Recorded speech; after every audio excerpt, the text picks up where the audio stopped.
Você é o maior valentão, mas você diz tchau. Você liga para o seu pastor, você pega o primeiro orelhão ou empresta o celular e diz, pastor, eu estou vendo ele, por favor, ore por mim, porque ele é horrível. Se ele aparecesse para uma linda jovem que está sentada hoje aqui, eu te garanto que ele te assustaria e você fugiria dele. Para um garoto simpático, Satanás sabe que ele é horrível, e nesse momento ele treme quando o seu caráter é revelado dentro das pessoas e ele não pode fazer nada. Mas sabe, Satanás é astuto. Ele não pode, ele sabe que se aparecer como ele assusta as pessoas. Então ele decidiu criar 1000 máscaras. Ele é o maior ilusionista, ele é o maior mascarado que existe, porque ele não vem como é, mas ele se esconde atrás de máscaras. Ele não vem como é para uma jovem, mas ele aparece atrás de um lindo rosto de um garoto, mas é um mau garoto, que vai levá-la à infelicidade conjugal. E eu me lembro, conversando com uma menina, eu disse, você está certa de que ele será um bom marido? E sabe o que ela me disse? Pastor, como ele poderia ser mau? Ele mais parece com um carneirinho, ele parece domesticado, ele parece manso, ele parece... Uau, ela disse. Sabe, esta mesma senhora, depois de casada, me disse como aquele cordeiro se transformou num dragão. Hoje ele me bate, hoje ele me machuca. Satanás não aparece como é, jovem, mas ele aparece às 10h30 na praia do Guarujá com um lindo fio dental. E o jovem vai dizer, pode ser perigoso aquilo? Cuidado! Satanás não aparece como é, mas ele aparece por detrás de uma proposta financeira. E eu quero dizer a vocês que o que eu estou reportando aqui são fatos reais, não é ilusão. E isso é o que acontece na vida. E um homem me disse, pastor, eles me fizeram a proposta, 1 ano desempregado, 1 ano sem salário. Então eles disseram, R$2.000 por mês. Só 2 horas da sexta-noite, 1 sexta por mês. E você sabe que sexta-noite é sábado. Pastor, a dispensa está diminuindo. Eu estou vendo meus filhos quase a perecer. Satanás não aparece como é, mas ele vem por detrás de 1000 formas. A Bíblia diz que ele até como anjo de luz poderá se tornar. Se existe algo sagrado para o ser humano, é um anjo. Mal sabe você que poderá estar aparecendo a você um anjo que não é um de luz. Ele apareceu a Jesus. Sabe como é que Satanás apareceu a Ló? Você não vai acreditar. Você talvez teria que ler novamente. Satanás usou a natureza de Deus para tentar Ló. É incrível. Mas ele pegou a natureza criada por Deus e ele então tentou Ló. E Ló começou a olhar. Levantando Ló os olhos, olhou para o lugar errado. Ele viu um lugar muito lindo. E a Bíblia diz, era como que o jardim do Senhor. Era um lugar maravilhoso. Era um lugar de brilho, de beleza, de clima agradável. Eu disse a vocês ontem sobre uma Atlântida perdida. O mundo parece que quase que perfeito. Ló estava olhando um lugar quase que sem igual. Moisés, ao escrever isso, ele deixou um quadro interessante. Ele disse assim, Ló olhava uma terra tão linda quanto as terras do Egito, quando eu fui preparado para ser o futuro faraó, como que indo para Zoar. Ló estava vendo um lugar muito belo. Então Satanás começou a observar Ló, e começou a ver que ele estava caindo na tentação, porque este inimigo, ele é astuto. Esse inimigo, ele tem táticas. Para você ter uma ideia, nessa noite, ele tentou você não vir aqui. Ele criou 1000 empecilhos, mas você veio. Mas muitas pessoas não vieram. E ele pode ter usado até a chuva para tirar pessoas que precisavam ouvir essa mensagem essa noite. E elas não vieram. Satanás, ele então começou a ver Ló. E ele viu que Ló gostou do que via. Então ele começou a argumentar com Ló. Por que você não desce, Ló? Lá você vai ter, não é, propriedades. Viver em Canaã, Ló, é um perigo. Porque Canaã é o lugar de terra, é o lugar de pessoas desequilibradas. Canaã é o lugar de pessoas que, se elas gostam da sua esposa, elas te matam e tomam tua esposa. Foi o que aconteceu com Abraão.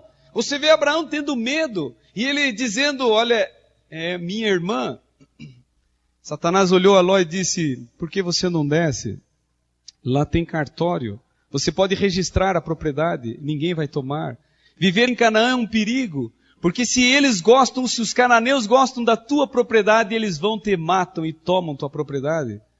Quando ele viu que Ló estava por cair, sabe o que ele disse? Aí ele joga o argumento fatal.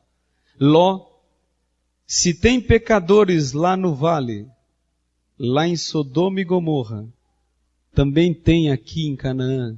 Qual a diferença dos pecadores de Canaã e os de Sodoma? E agora eu te pergunto, saia dessa.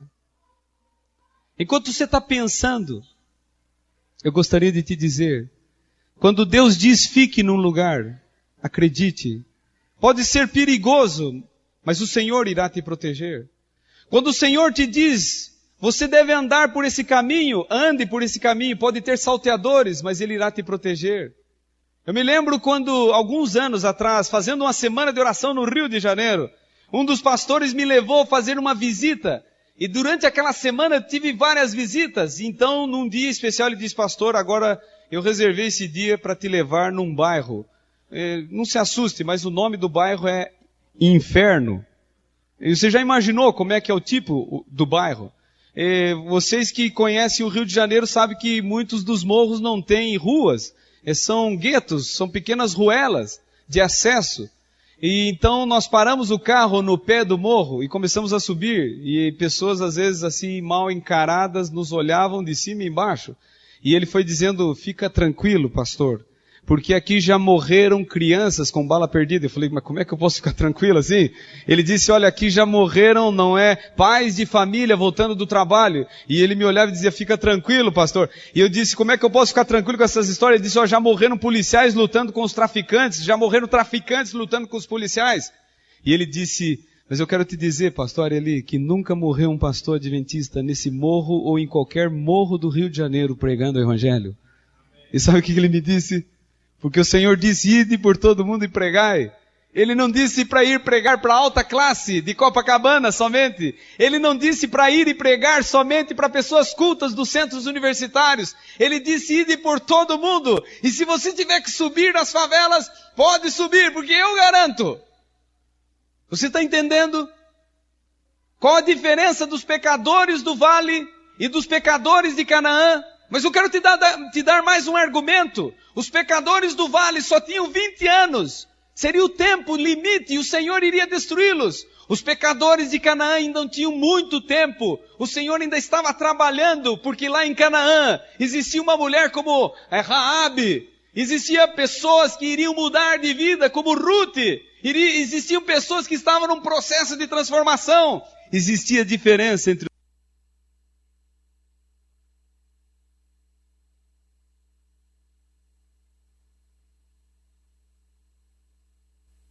os pecadores. Só que Ló não conseguiu entender. Naquele dia, Ló desceu da montanha para o vale. E quando você desce da montanha para o vale, você perde a visão.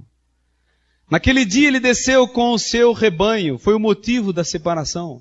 Naquele dia ele desceu com suas tendas. Naquele dia ele desceu com o seu ouro. Naquele dia ele desceu com seus servos. Naquele dia, o que é isso? Isso não é o mais importante. Naquele dia ele desceu com sua família, sua esposa e seus filhos.